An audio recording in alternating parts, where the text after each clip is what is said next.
I'm John Yoakum, based in Houston. I've been with Capital One. I was one of the first 4 people hired back in '07 as a startup, which was interesting. Got 2 kids. I've been in Houston since 1965. Felicia and I are both St. Louis natives, so we have that in common. I'm kind of a utility player at Community Finance. I do new products, which means I have the pleasure of working with Brian and Jacob on the agency products. I also am an interim capital officer for the state of Louisiana, and I put out fires, just whatever needs to be done. People at my advanced age do that kind of thing, Let me introduce Felicia, and Felicia, God bless her, had reign of biblical proportions in Texas these days. Her flight got canceled. She didn't get in until 3 o'clock this morning. So if she goes face down during the presentation, I'll be there to pick her up. Or, decide and finish my presentation. That's right. So Felicia, go ahead and introduce yourself. I lead the underwriting team for Community Finance, and I just took that job about 6 or 8 months ago. So this is a new role for me, but I've been with Capital One since 2008. They hired me on as an underwriter with no tax credit experience. I didn't even know what a LIHTC was. So my boss must have been really desperate just to get a warm body in there. Wrong. But so I'm going to be giving part of the presentation on our balance sheet debt product, not our multi-family product, just so you can kind of see the differences between the products that we offer. And I will turn it over to the next introduction. Brian? You want to introduce yourself? Okay. I'm Brian Hayes. I'm the Deputy Chief Underwriter for Capital One Multifamily. I lead the affordable group for Fannie Mae and Freddie Mac underwriting. So that involves all the structuring of the agency deals. I work with Community Finance, John and Felicia on a regular basis. I've been with Capital One for 6 years. I've been in industry 15, and interestingly enough, tomorrow's to the day is my 15-year anniversary of actually coming into agency multifamily business. I'm Jacob Vile. I left the blue tie in the car, so blue on blue, not the third blue like Jeff said last night. But, I'm director of FHA production, but I'm a senior underwriter, so I still live on the credit side. So I'm kind of your everything FHA. So we have a team of FHA underwriters, mostly in Bethesda, that underwrite our product, and I come out and talk to folks like you with a credit background, coming from a credit background, kind of selling what FHA has to offer in terms of both permanent and construction debt. And then we have a large healthcare finance for assisted living and skilled nursing that I do as well. So I'm kind of the FHA product specialist at Capital One. Great. Oh, I guess 2 years yesterday at Capital One, and prior to that 7 years at another FHA lender in Chicago. So. Felicia and I are going to talk about Capital One's balance sheet portfolio loans. We make construction loans, we make perm loans, we buy tax credits. Jeff and his group at your company is certainly a valued syndicator that we like to work with. We had a great experience with Jeff yesterday, A, because he's got a great sense of humor, B, he's got a lot of personality, and C, he gave us a list of about a dozen loans that he could probably refinance, so we were ecstatic about that. It's only taken a year, but that's okay. Okay, so let's look at this. Everybody got this hard copy? It says 9% LIHTC conventional loan financing. We titled this Everything You Wanted to Know About Conventional Loan Financing But Were Afraid to Ask. So now's your opportunity. Okay, so outline, we're going to go over what community finance, who we are, why we do what we do. I'll talk about pricing, try to demystify. How many folks have some familiarity with yield maintenance? Okay, don't be shy. Good. Okay. So I don't know if I'm going to demystify it, but I'll sure try to give you the basic concept and what it is and why we use it. And then I'm going to turn it over to Felicia to take you through the rest of the deck. Okay, we're going to buzz through these first couple of slides quickly. Community finance team. You can see how we're organized. This is pretty typical of most lending shops. Capital One Bank, gosh, I hope you know about what's in your wallet. We spend tens of millions of dollars coming to your house to make sure you know who Capital One is. Prior to 2007, they did not have much of a investing and lending platform. We came in kind of from ground zero.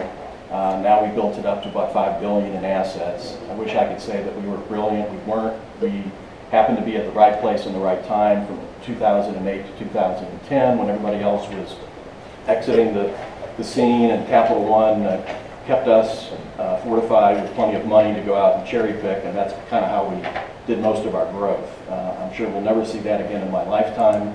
I know it's hard for syndicators. Of course, we loved it because we had double-digit returns and stuff. We'll probably not see that again.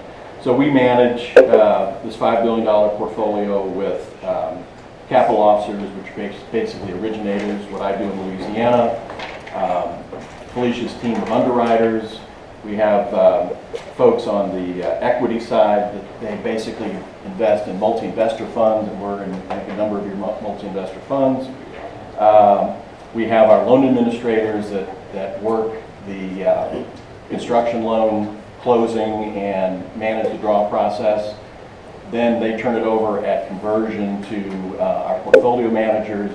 They will work with you asset managers during the life of that investment over the 15 or 16 years of its life. So that's how we're organized. So basically we have 60 people managing a $5 billion portfolio. We're fairly lean, hopefully not mean, but the reason we can do that is because we rely very heavily on our syndicator partners for most of the heavy lifting on the LIHTC side. So we're very, very closely.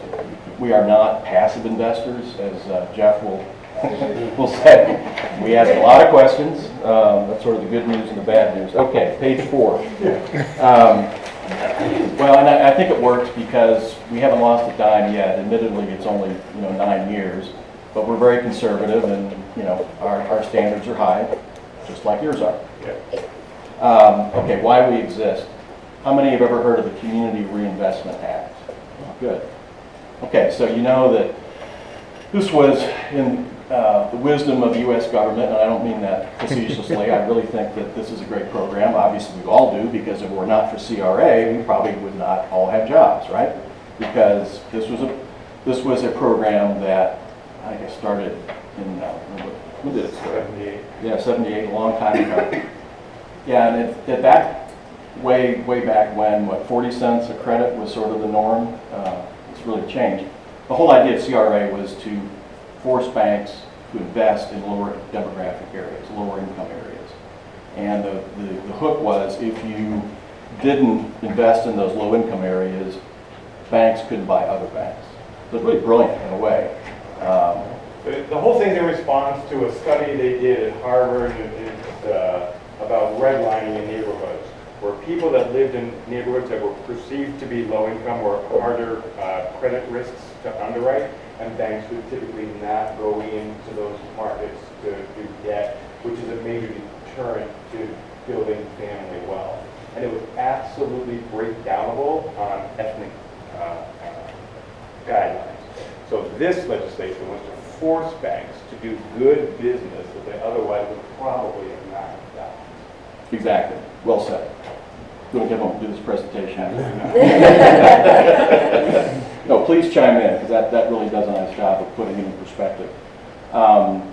So, of course, banks went kicking and screaming into doing this, but then back along the way they discovered, gee, this is really good business. We can make a nice yield on buying tax credits. And yes, the spreads on our debt in particular, both perm and construction, really is pretty good. And our default rate is better than a AA bond. There you go. There you go.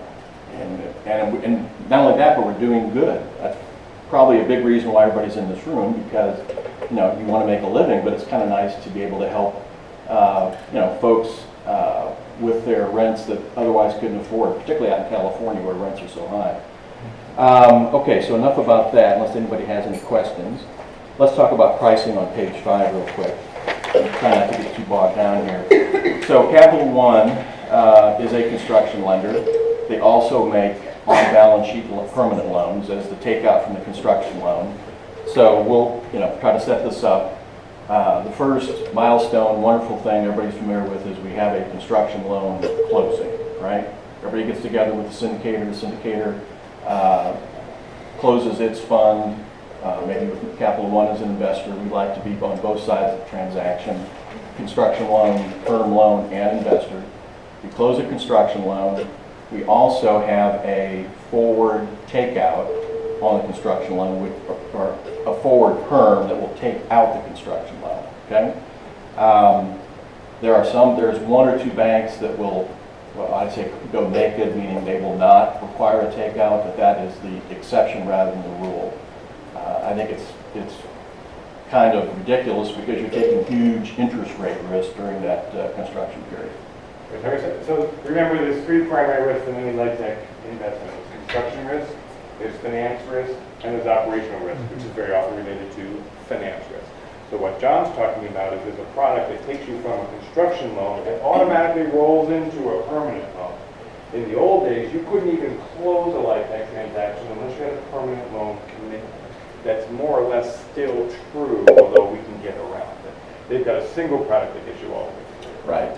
When we talk about the loan docs, you'll see that our loan docs has the construction and perm within one document.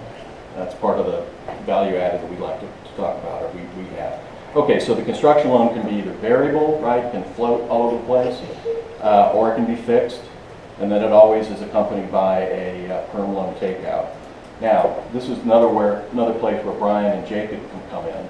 Our portfolio loan product is a 30-year AM and basically a spread over our cost of funds. All right, so what does 30-year AM mean?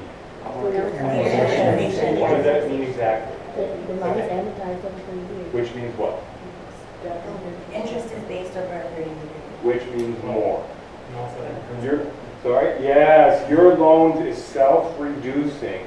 Every time you pay over that 30 years, you're paying less and less interest with every payment and more principal. And by the end of 30 years, the end of your amortization period, or the 30-year AM, as we feel you're referring to, paid off that line. And because the compliance course is 15 years, what does that mean after 15 years? There's a big old balloon that we have to deal with, right?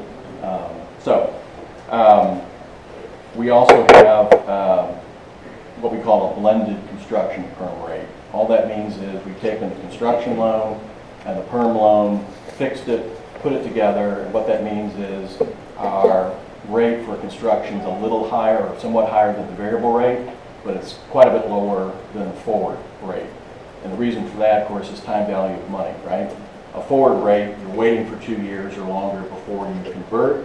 That's going to be logically a higher interest rate loan, as opposed to the blended where we're fixing it all at construction loan.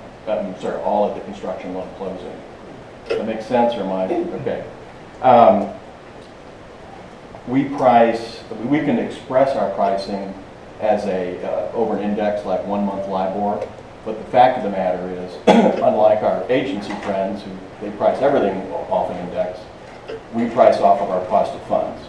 And obviously, we don't like people know where our cost of funds is, but that's the reason for that. The so what of that is that when our customers, our developers say, give me what the rate over index is. Sure, we can do that, but the confusion comes in because they look at the index and they see where it's going and they expect our cost of funds rate to be in lockstep, and it isn't always the case. Let's go over a few terms here, okay? Cost of funds is the cost that the bank has to pay to access capital to fund your loan. Okay? So in the old model, in the savings and loan model, what was the cost of funds? Right. No. The interest rate that you paid the saver plus whatever your cost was to administer. That's your cost of funds. Or if they're going out borrowing money, that's the cost of funds. Or if they have their own internal calculations, this is my opportunity cost. I could put that money in a light tech deal and make 4%, or I could put that money in a syn fuel or a synthetic fuel deal and make 6%. What's my cost of funds? So that was the cost of funds. What was the other term you used? Index. Okay, Kimmy, tell us all about indexes. Come on, you've just been dealing with it. What's the index you were just working with? 1.92, which That's is not the number. LIBOR. LIBOR. What does LIBOR stand for? Come on. London Index something or something. London Bank. Yes. So, heretofore assumed to be completely reliable, the LIBOR rate, that's called your index. Another index, what's a SIFMA? Everybody know what SIFMA is? You had SIFMA. I didn't know it. All right. There are a bunch of different indexes. Prime could be one, SIFMA could be one, LIBOR could be one. It's not necessarily that you understand what goes into the index, it's just that you know what the index is and where to look for it if you're curious, which would be like in the Nicholas One, New York Times first section about the next to last page, you know, blah, blah, blah, blah, blah, Wall Street Journal every day of the week. So your cost of funds is X, or your index is, say, LIBOR, and then they charge a spread, right? That's the difference between that rate and the bank's profit. That's our profit, yeah. And there may be more. Those sons of guns are going to... Money is not free. Money is not free. Money is not free. It steps up. Those are called the debt stack. You've heard me talk about a debt stack. That's some of the stuff that goes in it. Sorry. Right. No, that's great. Do you ever feel like you're talking in a certain language and you need an interpreter? I really appreciate that. That was exactly right. And to add on to what Jeff said, we do charge a fee, typically 1% on the construction loan, 1% on the perm loan that we collect at closing. You know, just by virtue of comparing 2008 to 2016, as we talked about, rates have gone down, but our spreads have also gone down quite a bit because there's lots of money in this industry chasing a finite number of deals. Very frustrating, but it is what we have to deal with. So part of what banks have to do to deal with that is they have to come up with new innovative products working with syndicators. Okay, any questions on pricing at this point? Okay, let's talk about yield maintenance real quick. Again, to set this up, and then I'll turn it over to Felicia. Yield maintenance occurs, again, once a construction loan the property's been built, they've leased it up, it's ready to convert to the perm, okay, and the developer, when we closed the construction loan, said, oh, hey, 5.5%, that's really good in this environment. Well, 2 years later, rates have gone down, he's locked into a 5.5% perm rate that kicks in at conversion, and rates have gone down, and now that rate would be like, say, 4.5%. And he says, well, why can't we refinance? And the answer is, well, we can, but you have to pay us a yield maintenance fee, right? Because we locked into that 5.5%, which you thought was pretty good 2 years ago. We want that equivalent yield over the 15-year term of that perm loan. And this is where, does that make sense? It does, but the reason is because the bank committed to their source of funds Right. that they were going to borrow at X number to be able to provide that amount to you. And they may have hedged that. You've heard us talk about hedges before, right? A hedge that's broken because the perm doesn't actually close for some reason, it's a busted hedge. It's no value. It's the money that the bank put out that they're getting nothing for until and if you make your yield maintenance. Right, exactly. So it's a way for the bank to allow the developer to refinance, provided he compensates the bank for that series of interest rate payments and yield over that 15-year term, based on a present value amount. Okay? We all right? Yeah. This is where our agency, yes? Okay, so I have a question about that. So basically they're paying what the difference in the interest would be over the 15 years up front Yes. is the yield maintenance. Present valuing those income streams back. It's not paid up front, it's only paid if you refinance. If you break, Because otherwise we get the yield from the interest rate. Right, if you decide to go with the lower market rate, so if it's a 5% and now 2 years later, going rate is, a 4% loan, then you'd pay the difference of the 1% over the 15 years at present value up front. it's close enough for government work. But Yeah. essentially, you're paying the Okay. No, that's absolutely the right concept. Yes. Okay? Okay. Now, if you we were not going to give you an example using this fairly complex formula. Better to go to the Capital One Multifamily Finance Yield Maintenance Calculator. All you gotta do is put in the fields. It used to be called the Beach Street. Yeah, right. Maintenance calculator, and it's a really good tool. I've used it long before I knew these guys. Right, exactly. So you can figure out what that yield maintenance premium will be on that particular loan based on when, how many remaining months are in the term of the loan, based on when you want to try to refi this thing. It'll spit out that yield maintenance amount. Then you can go to Brian and Jacob, and maybe they can refinance based on a longer amortization period, 35 years, 40 years, and actually a much better rate than we can offer on our portfolio loan. So maybe that $300,000 yield maintenance premium can be added to the balance or absorbed by the new refinancing. And question?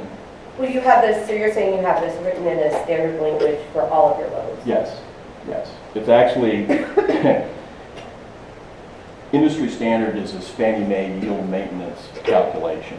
And it, on our loan docs, you'll see as an exhibit this calculation. Again, much better to use the yield maintenance formula, but yes, this is taken right out of the docs. And that's for fixed rate loans, right? Right. Okay. In the old Even days, if it's a construction to perm?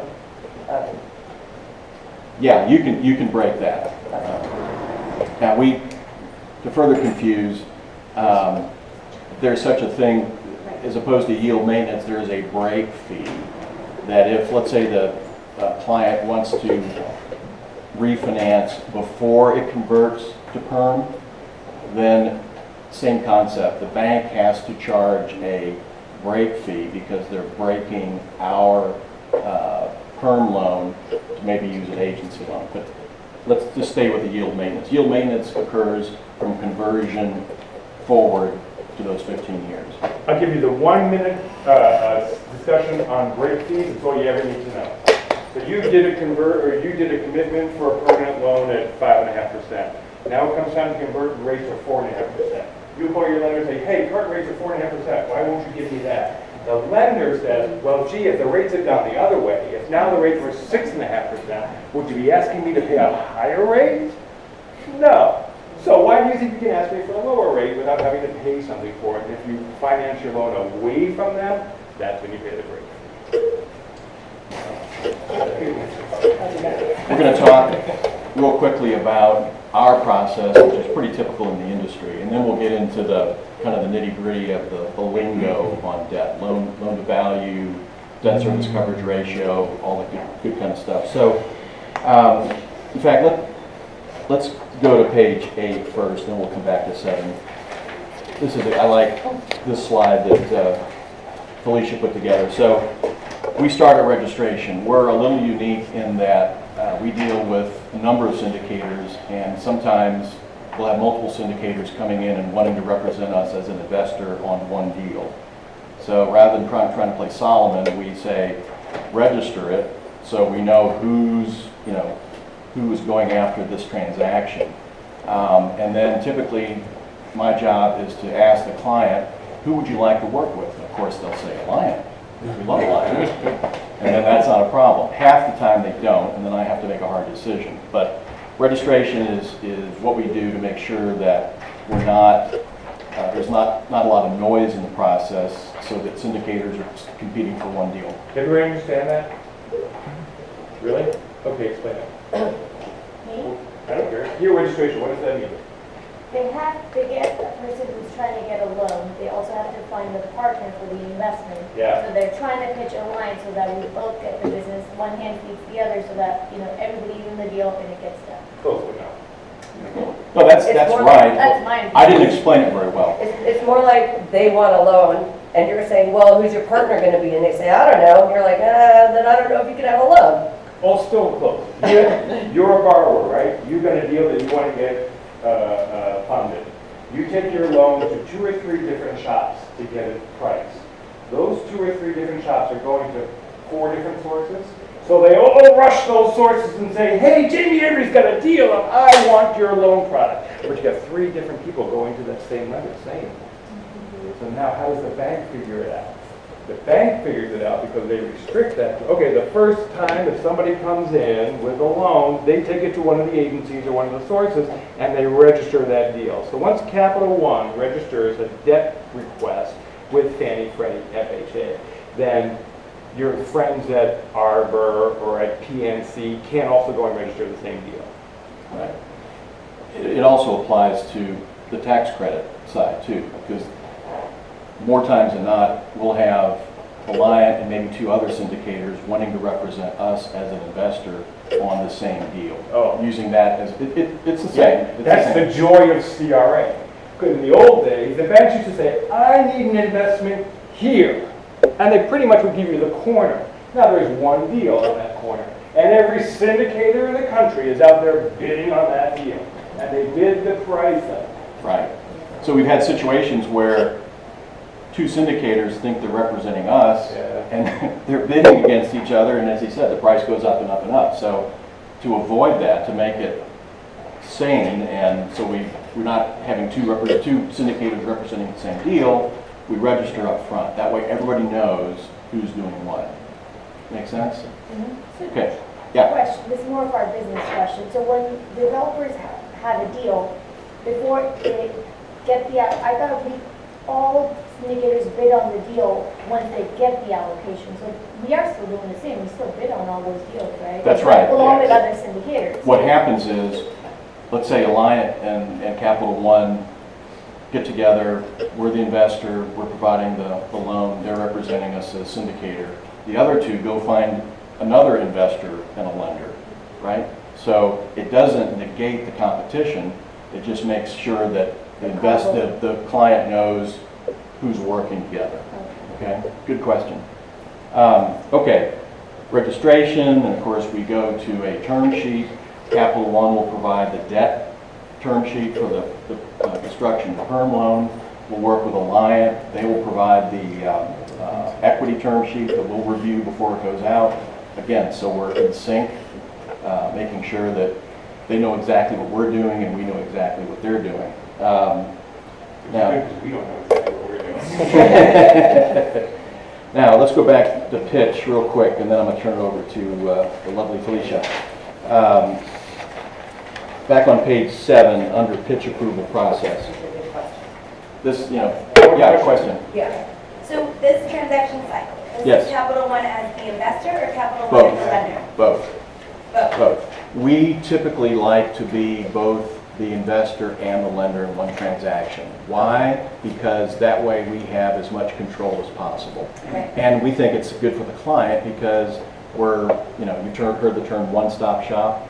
Rather than dealing with a separate perm lender and a separate construction lender and a separate investor, we do this all in one shop with the syndicator. So is this Client. typically for proprietary funds or for multi-funds also? Great question. This is for proprietary. Okay. The multi-investor funds, everybody know the difference? Yes. Okay. Yeah, we have a separate group that invests in multi-investor, but they don't Okay. do loans. We've tried, because we sort of feel like, golly, if we're going to invest in a multi-investor fund, why shouldn't we get the debt too? And the answer is, typically by the time it gets to a multi-investor fund, supposedly the developer has already chosen that debt lender. I have a very strong bias, obviously, because I think we should get everything, but we can't. Okay, Isn't that increasing your risk because you're the investor and the debt, so is your underwriting much stricter on the ones that? That's a great question. The answer is we're always strict on underwriting regardless. But to your point, absolutely, if we're going to provide 99.9% of the capital for this deal, you bet we're going to underwrite the heck out of it. But the reality is, even if it's equity only or construction only, we're going to be just as robust in the process. Yes? And then the question is, so even though you're you're doing debt and equity, Mm-hmm. how many deals have foreclosed? Minimum, right?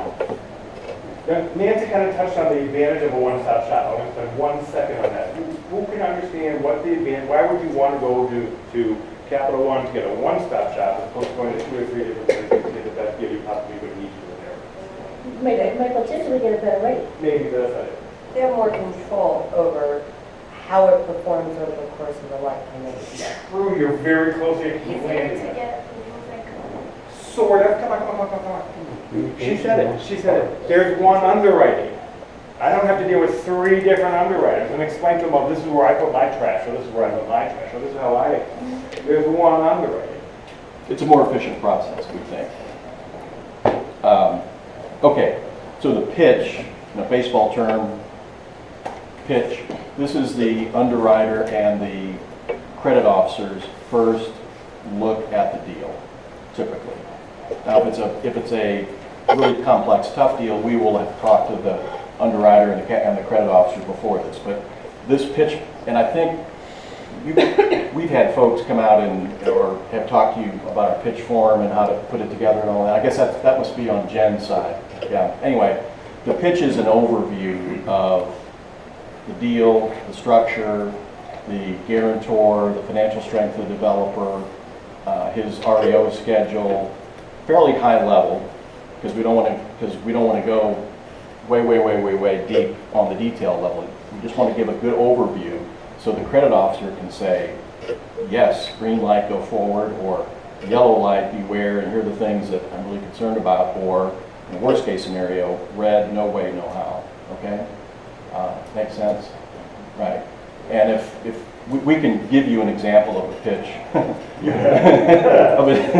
of a deal that I worked on for 6 months and blew off, and Jeff picked up, and you all closed it yesterday. Congratulations. Okay, I think I've said enough. Turn it over to Felicia.